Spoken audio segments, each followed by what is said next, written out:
안녕하세요.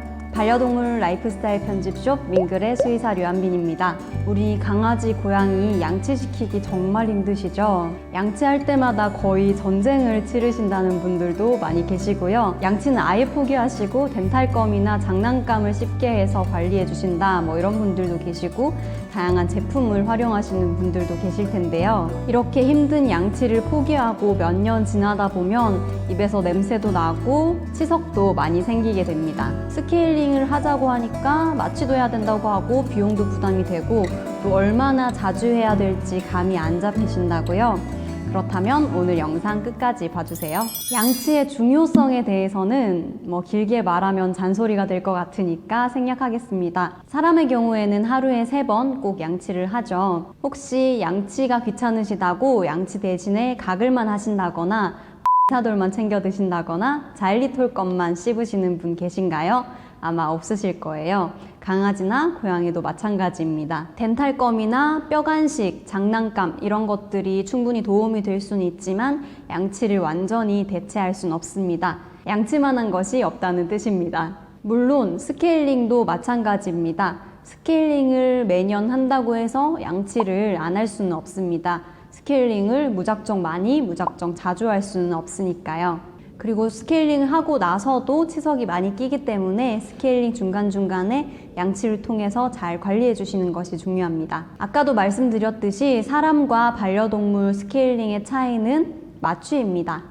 다른 과정은 거의 사람과 동물의 스케일링에 크게 다를 것이 없는데요. 왜 꼭 마취를 해야만 스케일링을 할 수 있을까요? 마취를 하지 않고 우리 강아지는 순한데 우리 고양이는 순한데 스케일링을 해줄 수는 없을까요?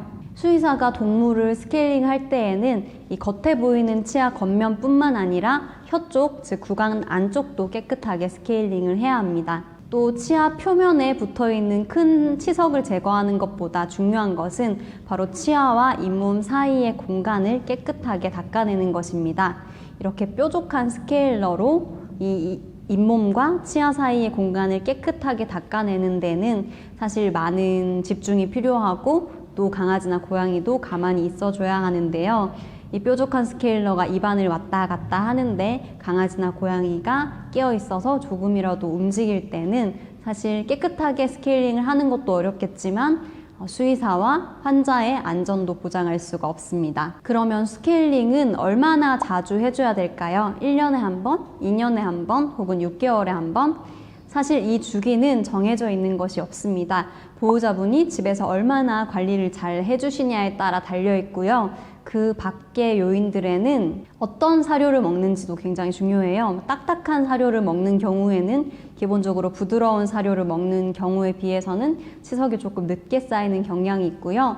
경험상 치아가 큰 대형견의 경우에 소형견보다 조금 더 치석이 늦게 쌓여서 그 스케일링 주기가 길어지기도 합니다. 만약에 양치를 전혀 해주지 않고 캔 사료와 같이 부드러운 사료만 계속 급여하시는 경우에는 정말 1년도 안 가서 계속 스케일링을 해줘야 되는 경우가 발생하기도 합니다.